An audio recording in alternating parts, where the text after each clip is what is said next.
After looking over your notes, do you remember the method from Friday? What did you think about the last example that we did?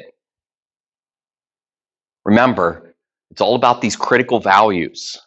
Critical values are places where an equation is equal to 0 or undefined, but they're critical because those values represent the places where the equation, the inequality, can switch from positive to negative. And you put them on a number line and you get your answers, of course, by deciding if you want to be positive or negative.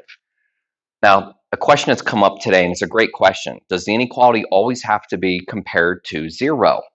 Well, present x plus 2 over x plus 6 is less than or equal to 2. So clearly, it doesn't have to be compared with 0. In this case, it's being compared with 2. Here's the thing.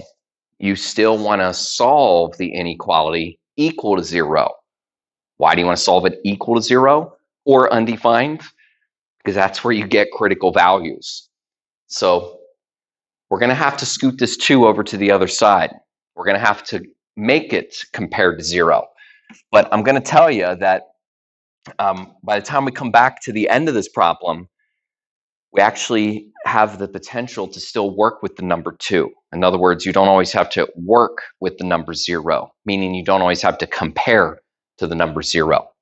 But let's go through this problem, what I would consider to be definitely the safe way and the right way, and that is to say, let's subtract 2 and let's compare this with 0.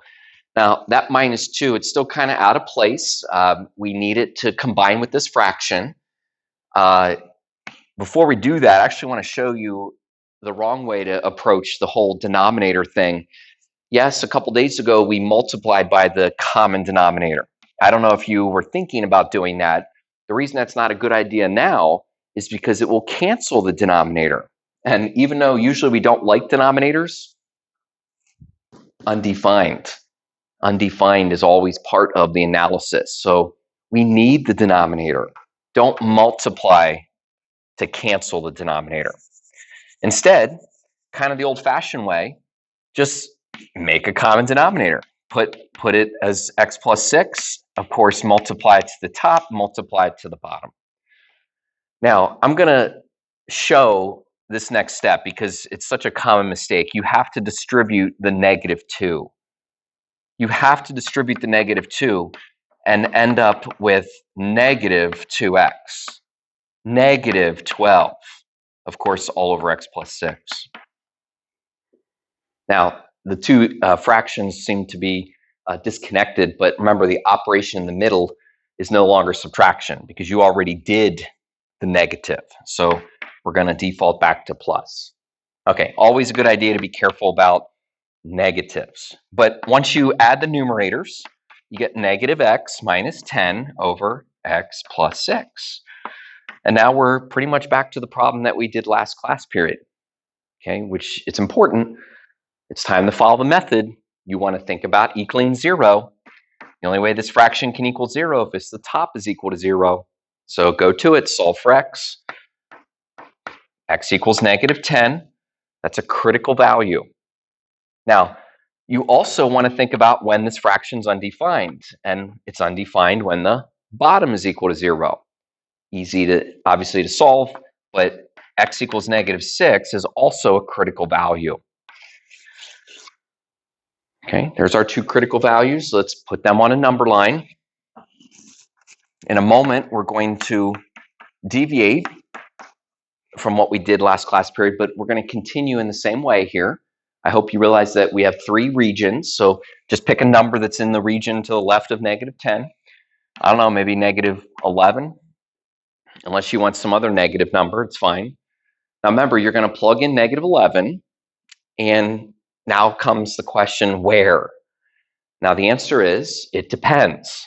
You can plug it back into this revised inequality because this revised inequality is essentially equal to each step before it.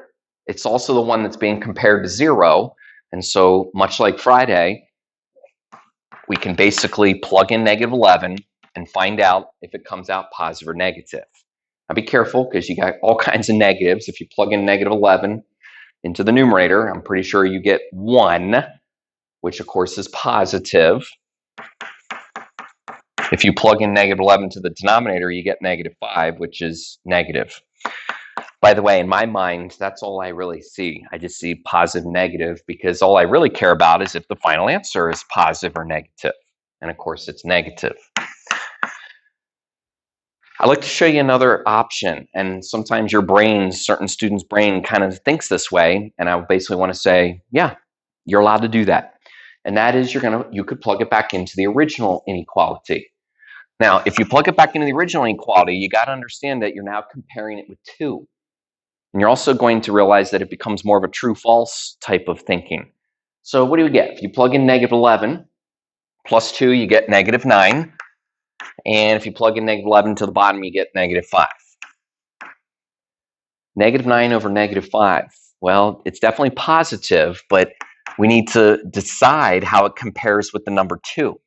It's equal to 1.8, and 1.80 is less than or equal to 2. Now, the conclusion at this time would be true. You would conclude that it's true when you plug in negative 11, and maybe that ends up on the number line. Here's what we want to understand.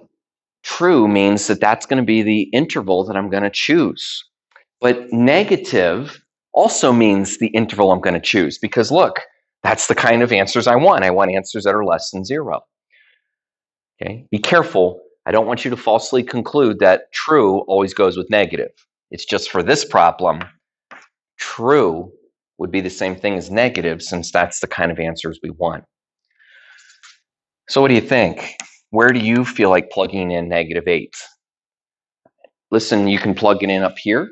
You can plug it in down here. I would say just plug it in whatever's kind of instinctive for you. Okay, we should end up with the same conclusion either way. Plug in negative 8. You should feel like that you get a negative in the numerator, and likewise a negative in the denominator, which is actually positive. And plug in something over here, maybe 0. You know I'm big on 0. And, well, if I'm going to stick with plugging in down here to be consistent, that ends up to be negative over positive, which of course is negative. How's my true-false students? If you plug 0 in, I'm skipping to 0. If you plug in 0, you get 2 6. That's 1/3. Is 1/3 less than 2?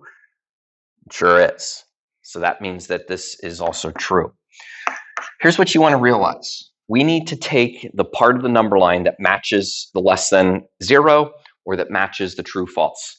And that is definitely this part here to the left of negative 10 and this part here to the right of negative 6.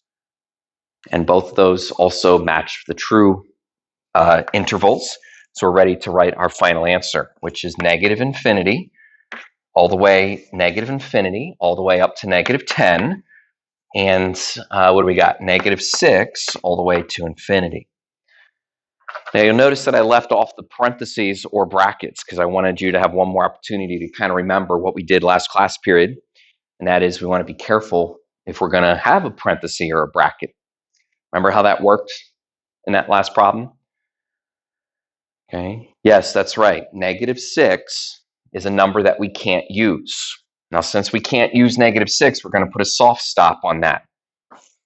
But negative 10, we can equal negative 10, so we'll put a hard stop on that one. Why is this? Why is there such a problem with negative 6? Well, remember, whether you're looking here or you're looking here, negative 6 is not allowed to be part of the final answer. There's no way you can say that you can equal negative 6, okay? Because negative 6 will give you a 0 in the denominator. Now, negative 6 was still helpful. Thank you, negative 6. Thank you for being a critical value. Thank you for ending up on our number line. We're just not able to use negative 6 as an equal number for a final answer. By the way, the only reason we're even thinking about this is because this problem came with an equal sign, a less than or equal sign. Okay, so that's why we have to decide, can we or can't we use negative 6 or negative 10? All right. Now, this exit ticket, it's a perfect problem for you to decide what you're going to do about that 9. And purposely, I'm not going to say much more except that there are different options, all of them, however, leading to the same final answer. Okay, so get going on this exit ticket, and I encourage you to kind of choose what's instinctive for you as far as what you're going to do with that number 9.